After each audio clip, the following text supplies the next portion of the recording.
Hello guys, welcome back. This is Sakshi और आज हम बात करने वाले हैं 2009 में आई एक एक्शन एडवेंचर फिल्म सोलोमन केन की, जिसे डायरेक्ट किया है एमजे बेसेट ने एंड इस मूवी को IMDb रेटिंग्स मिले हैं 6.1 आउट ऑफ 10। इस फिल्म की शुरुआत में हमें सोलोमन केन को दिखाया जाता है जिसने अपने आदमियों सहित एक किले पर हमला किया है। वहाँ वो बेहतरीन तलवारबाजी से सबको आसानी से मार कर और फाइनली किले के अंदर पहुँचता है। सोलोमन केन इतना बेरहम इंसान था कि उसने घायल हुए दुश्मनों को भी मार डाला। किले के अंदर जाने पर उसे कुछ मिरर्स दिखते हैं जिनके अंदर से राक्षस निकल कर सोलोमन के आदमियों को अपने अंदर खींच रहे थे। सोलोमन इस बात की बिल्कुल परवाह किए बिना थ्रोन रूम की तरफ बढ़ता है। वहाँ पहुंचकर थ्रोन रूम का दरवाजा अपने आप बंद हो जाने की वजह से उसके बाकी आदमी बाहर रह जाते हैं। थ्रोन के पास सोलोमन वहाँ के राजा को मरा हुआ देखता है और अचानक से आसपास बहुत ठंड भी बढ़ने लगती है। तभी एक काला धुआं उठता है और एक राक्षस का रूप लेकर थ्रोन पर बैठ जाता है। वो अपने आप को डेविल रिपर बताता है जो सोलोमन की आत्मा को लेने आया है, क्योंकि सोलोमन ने इतने आदमियों को बेरहमी से मार डाला कि उसके पाप का घड़ा अब भर गया है और उससे नर्क में जाना ही होगा। डेविल रिपर ये कहकर उस पर हमला करता है, लेकिन सोलोमन वहाँ से एक खिड़की को तोड़कर भाग जाता है। फिर हमें 1 साल बाद इंग्लैंड के अंदर एक चर्च में ले जाया जाता है जहाँ सोलोमन ने शांति का मार्ग अपना लिया है और हर तरह का वॉयलेंस छोड़ दिया, जिससे भगवान खुश होकर उसे नर्क में ना भेजे। उसने अपनी सारी संपत्ति भी चर्च को डोनेट कर दी थी, लेकिन वहाँ एक फादर एक दिन सोलोमन के पास आते हैं और उसे कहते हैं कि मैंने सपने में देखा है कि तुम्हारी डेस्टिनी कुछ और है, जिसके लिए तुम्हें ये चर्च छोड़कर जाना होगा। सोलोमन को ना चाहते हुए भी उनकी बात माननी पड़ती है और वो अपने घर जाने लगता है जहाँ उसका बचपन बीता था। चलते चलते रास्ते में कुछ लुटेरे सोलोमन पर हमला करते हैं, लेकिन सोलोमन उस पर पलटकर अटैक करने की वजह उनसे चुपचाप मार खाता है। वो शांति के मार्ग से कभी नहीं हटना चाहता। अब जिसका फायदा उठा लुटेरे उसे मार मार कर बेहोश कर देते हैं। बेहोशी में उसको अपने बचपन की याद आती है जहां उसके पापा अपने बड़े बेटे मार्कस को राजगद्दी पर बैठाना चाहते थे और सोलोमन को एक प्रीस्ट बनाना चाहते थे, लेकिन सोलोमन ने प्रीस्ट बनने से मना कर दिया, जिस वजह से सोलोमन को अपने पापा की पूरी संपत्ति से हाथ धोना पड़ा। जब उसकी आँख खुलती है तो वो एक गाड़ी के अंदर था जहां एक मेरेडिथ नाम की लड़की उसका ट्रीटमेंट कर रही थी। मेरेडिथ का परिवार एक नए शहर में बसने के लिए जा रहा था। मेरेडिथ के पिता का नाम विलियम और छोटे भाई का नाम सैमुअल था। वो रात को वहाँ एक कैंप बनाकर रुकते हैं जहाँ सोलोमन और उनकी बहुत बातें होती हैं। रात को सोते समय फिर से सोलोमन को अपने बचपन याद आता है और वो फिर एक पहाड़ी के पास खड़ा था और उसका भाई एक लड़की को परेशान कर रहा था। सोलोमन अपने भाई को ऐसा करने से रोकता है, लेकिन इस चक्कर में मार्कस पहाड़ी से नीचे गिर जाता है और सोलोमन की आँख खुलती है और वो विलियम के पास जाता है और बातें करता है, जिसमें वो अपनी सच्चाई बताता है कि मैंने बहुत बुरी चीजें की हैं जो केवल एक बुरा आदमी ही कर सकता है, जिस वजह से मेरी सोल डैम्ड कर ली गई है। डैम क्रिश्चियन में समय के अंत तक नरकवास को कहा जाता है, जहाँ विलियम उससे शांति के मार्ग पर से ना हटने को कहता है और कहता है कि भगवान तुम्हें जरूर तुम्हारे पापों से मुक्ति देंगे। अगले दिन वो लोग आगे बढ़ते हैं। सोलोमन को उनका भोलापन और उनकी अच्छाई देखकर उनसे अफेक्शन होने लगा था, खासकर मेरेडिथ से। चलते चलते वो लोग एक जली हुई बस्ती देखते हैं जहाँ सब लोग मरे हुए थे सिवाय एक छोटी बच्ची के। वो उस बच्ची को आसरा देते हैं और अपने साथ ले आते हैं। विलियम उस बच्ची से पूछता है कि वहाँ क्या हुआ था, जिस पर बच्ची बताती है कि वो लोग एक विच को जलाने की कोशिश कर रहे थे, लेकिन वो ना जल सकी और जितने भी लोग उसकी मौत का तमाशा देखने आए थे विच ने उन सबको मार डाला। फिर विलियम का परिवार बच्ची से मारने वालों के लिए भगवान से प्रे करने के लिए कहता है, लेकिन वो डर डर के मना कर देती है, जिस पर सोलोमन को शक होता है और वो क्रॉस साइन बच्ची के पास ले जाने लगता है, जिससे बच्ची अपने असली रूप में आ जाती है जो असल में एक विच थी। वो मेरेडिथ के हाथ में एक सिंबल बनाकर सोलोमन से कहती है कि डेविल तुम्हारा इंतजार कर रहा है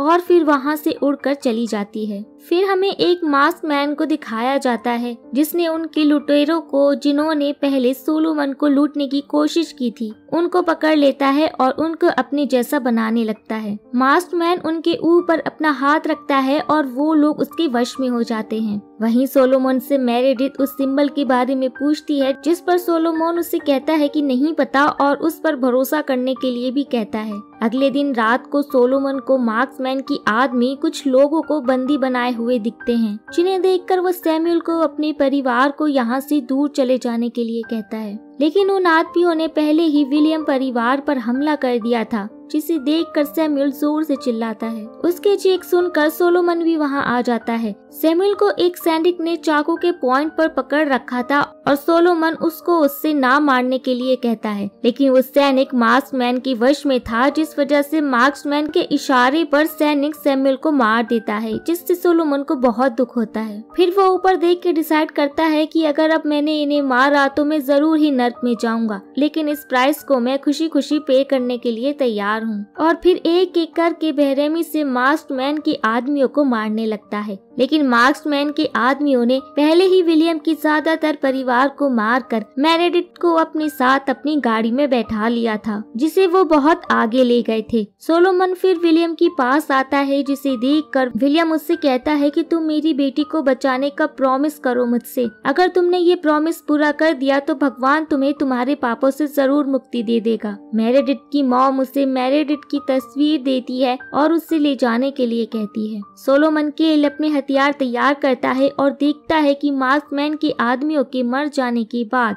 उनकी आंखें और चेहरा बदल जा रहे हैं, जिस पर उसे समझ आता है कि ये सब उसने अपने वश में कर रखे थे। सोलोमन मार्क्समैन का पीछा करते करते उसके कई आदमियों को मारता है और कई लोगों को उसने जो बंदी बनाए हुए थे उन्हें छुड़वाता है, लेकिन उनमें से कोई भी मेरेडिथ नहीं थी। वो ऐसे ही कई दिनों तक मेरेडिथ की खोज करता है। फिर वो वहाँ एक चर्च में जाता है और गॉड से प्रार्थना करता है। वहीं फिर वहाँ के फादर आते हैं और मलाची के बारे में बताते हैं, जो डेविल का सेवक है। मलाची लोगों को शैतान बनकर अपने वश में करता है, जिसको मार्क्समैन लीड करता है। मार्क्समैन के पास भी शैतान बनने की शक्ति थी और वो अलग अलग जगह जाकर कमजोर लोगों को अपना गुलाम और ताकतवर लोगों को शैतान बना अपनी सेना में भर्ती करने लगता है। और फिर फादर उसे बेसमेंट में मार्क्समैन के ही बनाए हुए शैतान दिखाते हैं, जो उसने अपने वश में कर रखे थे। फादर जानते हैं कि इन विचारों की गलती नहीं है, इसलिए वो उन्हें बेसमेंट में रख कर उनकी देखभाल करते हैं और उन्हें खाना खिलाते हैं। सोलोमन के ये पूछने पर कि फादर उन्हें क्या खिलाते हैं, फादर फिर सोलोमन को बेसमेंट में गिरा देते हैं ताकि उसका सोलोमन को खाकर पेट भर सके। और फिर वो सोलोमन की आत्मा के लिए शांति मांगकर चले जाते हैं।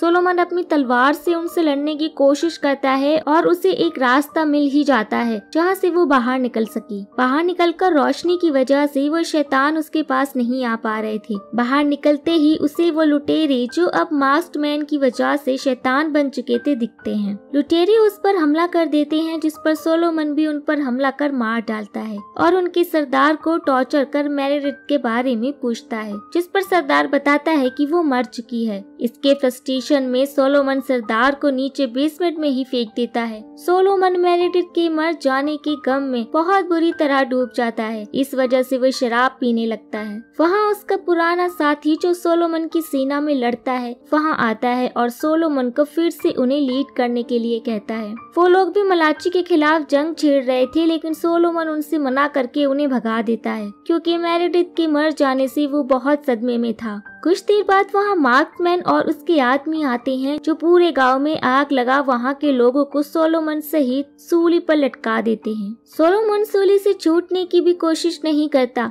और वहीं लटकता रहता है। तभी कुछ समय बाद वहाँ से मेरेडिथ को बंदी बनाए हुए लोग मेरेडिथ को लेकर उस रास्ते से गुजरते हैं। मेरेडिथ सोलोमन को देखकर जोर से चिल्लाती है, जिससे सोलोमन भी सुन लेता है। वो जान जाता है कि मेरेडिथ जिंदा है, जिस वजह से वो फुल जोश में सूली से छूटने की कोशिश कर रहा होता है और फाइनली नीचे गिर जाता है। लेकिन मार्क्समैन के आदमी वहीं थे और सोलोमन में उनसे लड़ने की बिल्कुल शक्ति नहीं थी। तभी वहाँ पीछे से वही सोलोमन का पुराना आदमी आता है अपनी सेना सहित और सभी मार्क्समैन के आदमियों को मार डालता है। वो लोग सोलोमन का जादुई शक्ति से उपचार करवाते हैं और सोलोमन जब जाग जाता है तो वो अपने हाथों को ठीक हुआ पाता है। वो लोग फिर साथ में मलाची को हराने का डिसाइड कर प्लान बनाते हैं। वो लोग पहले मास्क्ड मैन को मारने का डिसाइड करते हैं, जिसके बाद मलाची की शक्ति कमजोर पड़ जाएगी। मास्क्ड मैन एक्समाउथ कैसल में था, जहाँ के लॉर्ड पहले सोलोमन के पिता थे। सोलोमन उन्हें बताता है कि मैं वहीं बड़ा हुआ हूँ, लेकिन अब तो उसे ये भी नहीं पता कि उसके पिता वहाँ जिंदा हैं भी या नहीं। वो लोग फिर अपनी सेना को इकट्ठा कर कैसल के पीछे वाले गेट पर हमला करने जाते हैं।